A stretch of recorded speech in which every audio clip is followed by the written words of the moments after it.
Very happy good evening. So this is Krishna and we've been talking about the story of life on earth, and that's biology. So welcome to my lecture today. Hello Supriya, very happy good evening. So hello ma'am, a very happy good evening. So thank you so much for joining my session today. So please don't forget to like, share and subscribe. So welcome to my new series on new beginnings. So today we're going to talk about blood grouping. So what is your blood group? Probably A, B, AB, anyone? Otherwise it's most commonly O, right? So A, B, AB, O is fine. Ma'am, what is A positive? What is B negative? So where does max come into picture? So where does positive minus come? Why don't we have multiplication and division? Well, so we're going to talk about what type of blood grouping or how blood grouping is done. So how do we say yes, so Supriya says she's O positive. So O is fine. So where is that positive symbol coming from? So that is all the topic for today. So today we're going to talk about blood grouping, the most important part. So you have a continuation of blood grouping even in class 12. So when you talk about your principles of inheritance and variation, so it is a continuation. So we will talk about blood grouping there as well. So you might get questions on blood grouping. So stay tuned. Hi Bhavya. Yes, hello. Very happy good evening. I hope you're doing good. So, yes, thank you for joining my session today. So please do like, share and subscribe. Fine. So it's going to be a very short class because blood grouping isn't big, but at the same time blood grouping is important. So that is the reason I put it as a separate session instead of combining it with before or the after sessions. So we'll talk about what is blood grouping. So on what basis we have A, B, O, and what is this positive, negative. And there is one condition it can lead to, that is erythroblastosis foetalis. So what is this condition? Right, so we're going to talk about these three things today and we're going to end. So that is all blood grouping. So probably we'll be done another 25 minutes about the entire blood grouping. So Bhavya says she's also O positive. Okay, so there are a lot of O positives here. So and also O is a universal donor, right? So O people, so the people with O blood group can donate blood to any other blood group people. So that is one box or positive or but being O positive, right?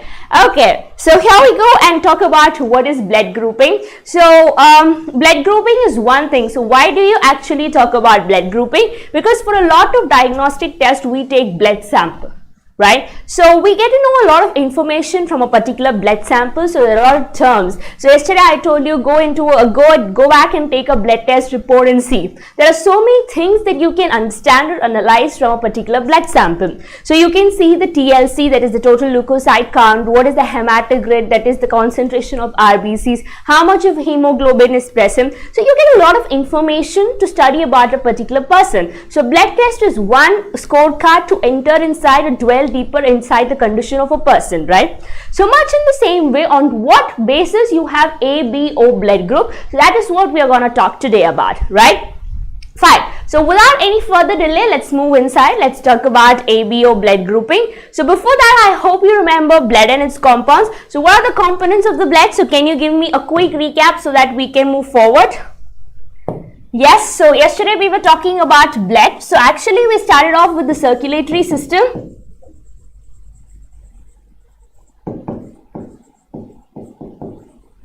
So circulatory system has components like the blood, then the blood vessel, and then the heart, right? So we are done talking about the blood. So slowly we'll move forward to talk about the structure of the heart. Then we'll talk about arteries and veins as a part of blood vessel. So now what are the constituents of the blood? So yesterday we were discussing the full classification of blood. So we continue from there. So blood is divided into formed elements and plasma. So it is divided into formed elements and plasma.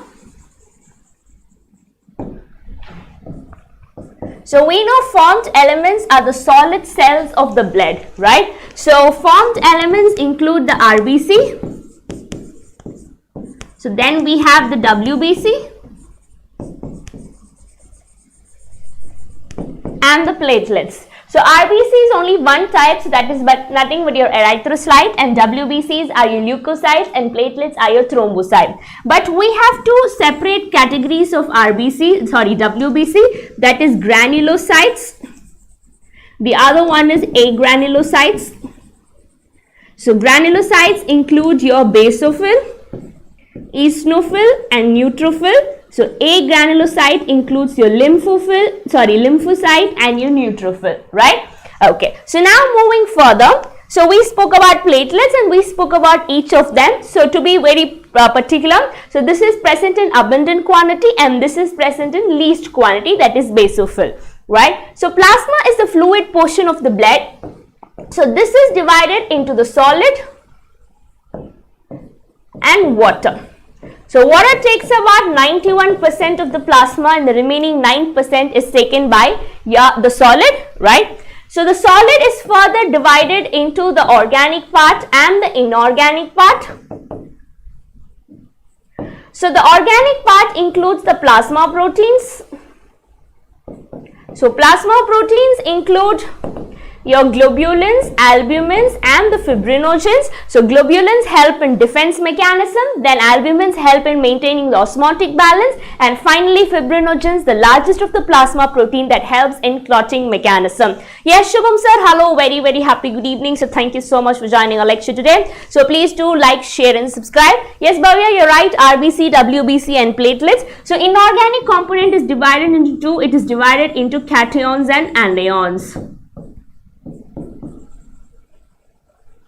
So this was the classification that we read yesterday, right? So I hope you remember, and I guess you remember each of the terms that we read. So we read what is total leukocyte count, what is hematocrit, what is packed cell volume, what is leukocytopenia, what is leukemia, what is leukocytosis. So I want you to remember the individual terms. So that was the complete objective or the essence of yesterday's class. So now we move forward into blood grouping. So how do I say Supriya and Bhavya are O positive? So what gives me the evidence to say that they are O positive? So just like that, it is not based on any person's individual choice to name it as ABO. It is not that the person who found out ABO blood grouping, he liked A, B and O alphabets and that is why we call it ABO. No, it's definitely not that case. Okay. So here we move forward. So we are going to talk about blood grouping, how exactly blood grouping is done. So why this term ABO came into picture. So and then what is the positive and the negative in a blood group? So that is based on the RH antigen. So what is RH antigen? So out of nowhere, where did it come from? That is the next question in line. Okay, so now first ABO blood grouping. So it is coded by a gene I. So I guess you guys have an idea of the entire biology. So in class 12, we'll be talking about genetics, the major chunk which has the largest scoring part. So every gene codes for a particular protein. Similarly, when I say ABO blood grouping is the blood grouping which decides the blood group of a particular individual, that is coded by a gene called I. So always gene have alternating form, that is alleles, right? So this gene I has three alleles, that is A, B and I. So these are the three alleles of this gene. So alleles are alternate forms of a gene.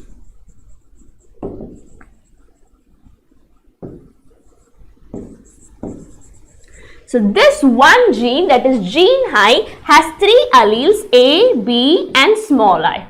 So since it has many alleles, that is more than one alleles, your ABO blood grouping is also known as multiple allelism.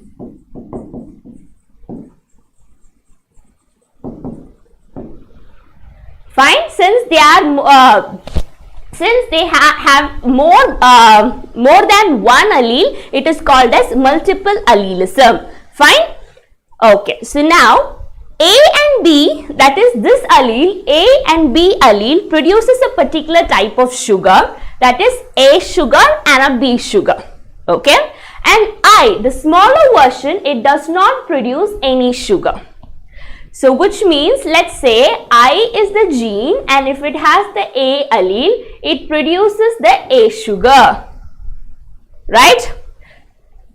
Please refresh. Disha says no sound, but I guess others are able to hear me. So Bhavya is able to hear me. I guess even Supriya is able to hear me because so far they haven't complained about any audio issues. So can you refresh once again? Yes. So and IB, so this is gene I and B allele, so it has B blood group. Fine. So when I write I, it produces no sugar. So now how does it okay, so now how does it, so eye does not produce any sugar. So now how do you contemplate this? So for example, if I say your blood group is A, the antigen on your RBC is A. So you know what is RBC and you know what is plasma. So antigens are foreign particles that is present in your body. So any foreign particle to your body is known as an antigen. So if you have an A antigen present in your RBC, so that is your corresponding blood group. So if the antigen is A, your blood group is A. Fine. So this is coded by the gene I. That is what I mean to say. Okay. The next one, if at all a foreign particle comes inside your body is immediately able to interact or initiate the production of what is known as antibodies. So antigen molecules are foreign particles to the body. Fine. Antibodies are molecules produced by the body's immune reaction in response to the antigen. Fine. So if I have an antigen, it is mandatory that there is an antibody. So antigens are foreign particles, antibodies are molecules that are produced by the body's immune reaction against the incoming antigen. So when I say the blood group is A, so the antigen on your RBC is A. So that is why we say your blood group is A. So the corresponding antibody B is present on your plasma. So this is how it works. Okay, so the donor's blood group. Who can donate blood group to a person with A group? It is A and O. So if the person's antigen on the RBC is B, his blood group is B and the corresponding antibody is A. So who can donate blood group to a person with B blood group? So a person who has B group and O group. Suppose if the person has two antigen A and B, his blood group is AB.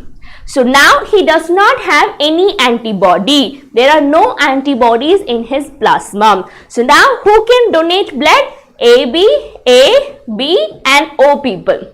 So your AB blood group is the universal recipient. They can take blood from any other individual. Fine. So the last one is O. If a person is having O blood group like Supriya and Bhavya, they have no antigen on their RBC, but they have two antibodies, that is antibody A and antibody B. Fine. So now who can donate blood to them? Only O. So O blood group is universal donor and AB is universal recipient. Clear? So here I want you to understand what is an antibody, what is an antigen and what basis it is classified. If I say a person is B positive, so the B comes from the antigen present on the RBC. Is it clear? Is it clear now? Yes, Bhavya, did you understand? Supriya, is it clear? Yes, any more doubts? Clear. Okay, Bhavya, fine. So now we move forward to the next part. Now what is this RH antigen? So you guys told me both are O positive. So where is that positive coming from? So where is the max out of nowhere coming into picture? So RH antigen. So the positive or negative refers to an RH antigen. Just like you have an A antigen, B antigen, AB antigen, you have what is known as an RH antigen. So this RH antigen is present in the rhesus monkey. It is observed on the surface of RBC of majority of human beings, but initially it was observed in the rhesus monkey. So apart from the A and B antigen, there was a third type of antigen that was initially observed in a monkey known as rhesus monkey. So when I show you the image, you will understand. Yes, all of us have seen this monkey. So this beautiful fellow is the rhesus monkey. So initially in its blood they found out this antigen, that is the R antigen, apart from the A and B. So hence they called it as the RH antigen. Right? So if this antigen is present on your surface of blood, so you call it as positive. If this antigen is not there, then it is negative. So now O positive, so O means you have no antigen but 2 antibodies plus 1 RH antigen. So you don't have A and B antigen, but instead you have an RH antigen and 2 antibodies, that is A and B, so that is why you are O positive. Understood? Yes. So if at all this antigen is present on the surface of RBC, we say positive. If it is not there, then we call it as negative. Fine? Okay. So now let's move forward. So now here there's a very serious case of erythroblastosis fetalis. So let's say the mother is carrying a baby. So let me say it as the fetus. So the mother and the fetus are connected through placenta.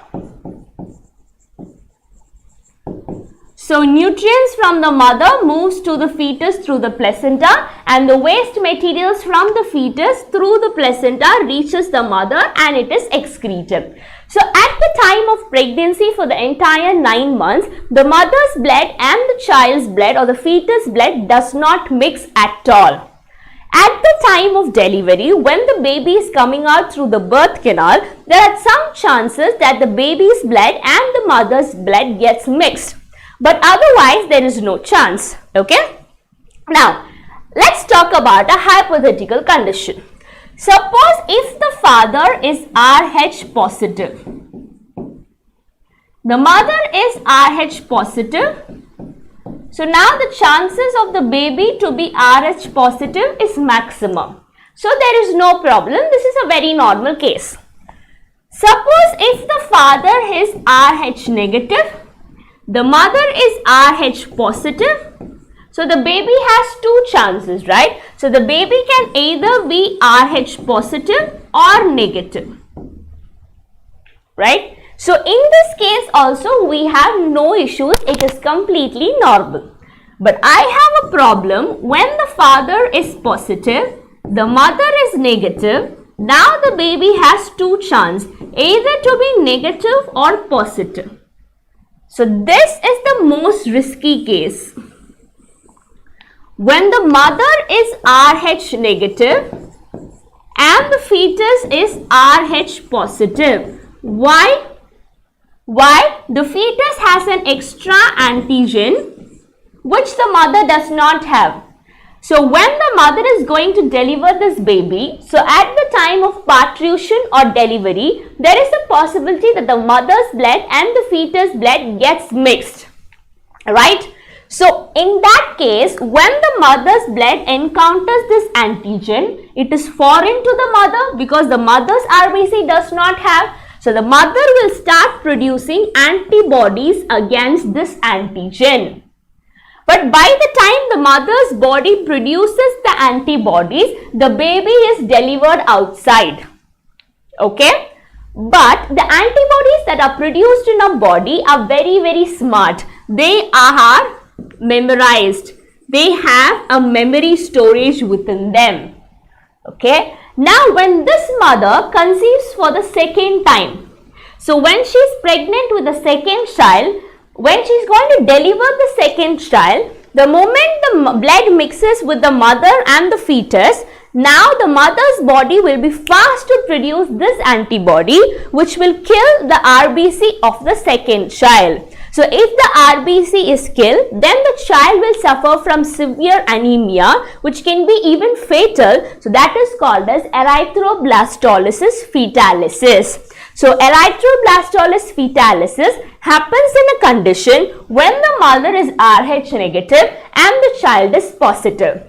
But luckily the first child is not affected, the first child escapes because production of antibodies takes time. But this antibody has a memory storage. The next child, when it is born, when the next child is going to be delivered, even for 5-10 minutes, if it comes in contact with the mother's blood, then the mother's blood quickly produces so many antibodies, killing the RBC of the second child, thus leading to severe anemia, and that condition is known as erythroblastosis fetalis. Clear? So did you understand what is erythroblastosis fetalis? Any doubt? Okay, Arsaf, did you understand? So Bhavya and Supriya? So this is a condition where many go wrong. So now did you understand what is erythroblastosis fetalis? So the first child is not affected, but the second child is affected. So first child is delivered. So please write down the definition. So ABS stands for antibodies. So universally we represent antibodies as ABS and antigen as AGS. So antigens are foreign molecules to the body.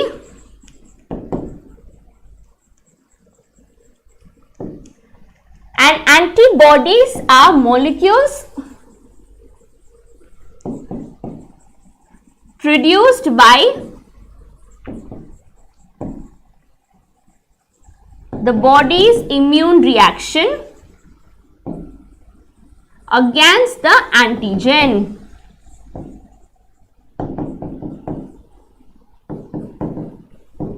So these are the two definitions. Fine? Okay. So please get this right.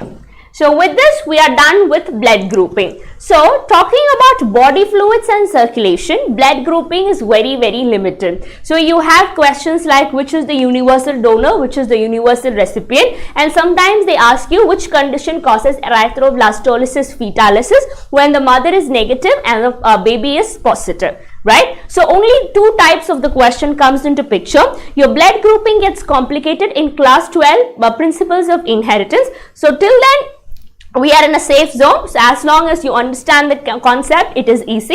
Maybe your understanding will get much clearer when you talk in terms of principles. So from the back end point of view, if you talk, you will understand it better. But as of now, according to body fluids and circulation, this is all that you have to remember. Okay, so I have one question for you to solve. So after that we are done with today's lecture. So like I told you, it's a very short one, right? So blood grouping and RH antigen.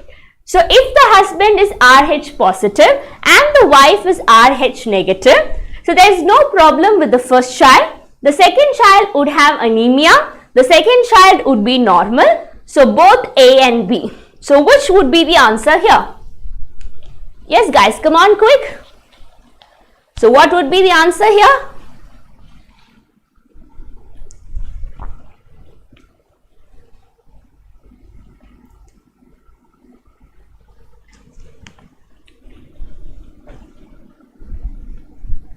Yes, come on, can you give me the answers? The question says the husband is RH positive, meaning the husband has the RH antigen, and the mother does not have the RH antigen, so the mother is RH negative. So in that case, which of the following options are right? There is no problem with the first child. The second child would have anemia, that is erythroblastosis fetalis, and the second child would be normal, both A and B. So what is the right one? So Bhavya says option D. So how about Supriya and Ashraf?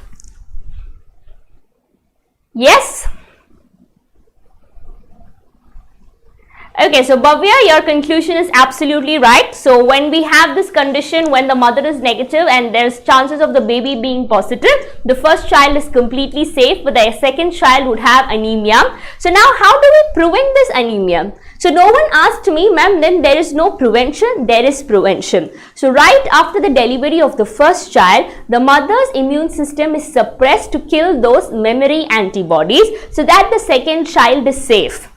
Okay, yes, we have a technique so that we prevent the second child much before. So that is, we suppress the immune system of the mother by killing the antibodies that the mother's blood produces and stores as a memory, so that the second child is prevented from suffering from the severe anemia. Yes, your right answer is both A and B. So this is right because the first child is not affected and the second child would be affected. So this option is the right one. So with this we are done with blood grouping. So it was a pretty short class today. So but it was one complete concept. So I guess you understood the concept today. So tomorrow at 5:15, so we are going to talk about the most interesting part, and you can say the most important part which people tend to make mistake. So we are going to talk about the structure of the human heart. So join me for the same. So I would like to know, please give me a voting as to how many people will be joining if I take a mentee. Because we are almost done with 2.5 chapters. So if I take a mentee, would you guys be able to join?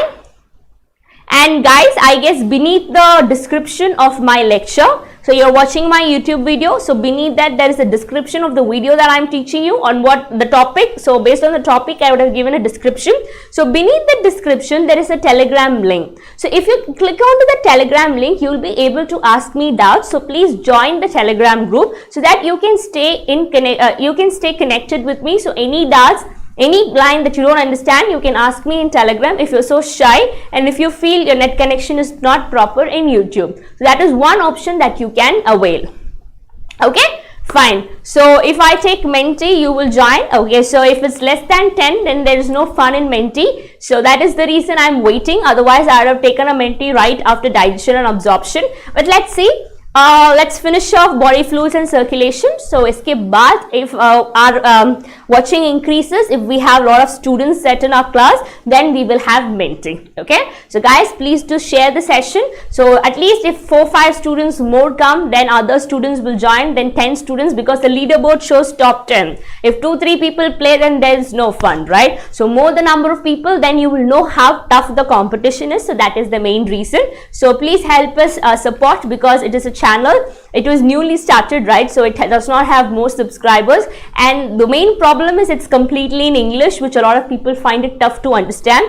That is why the watching is pretty less, because all the channels, they have the regional language, but here we go completely English, because we feel we read it in English medium. So even if you go to medicine, you will read it in English medium, irrespective of IIT, anything, it is still English medium, right? So if you could go in your regional languages, then why haven't IITs and AIMS changed into regional languages? So there's a reason, right? So that's the reason we go for English medium school, we go for English medium class. So please help us lend your support so that we can spread this channel, the link of this channel across. So that is in your hands, and I will be really grateful if you do that. Yes, thank you for your support as well. So it is a two-way interaction. So you support me and I support you. So thank you so much for joining my lecture today on blood grouping. So tomorrow it's 5:15 p.m. So we are going to talk about the structure of the heart. Until then, this is me wishing you more and most and signing off. Thank you and bye.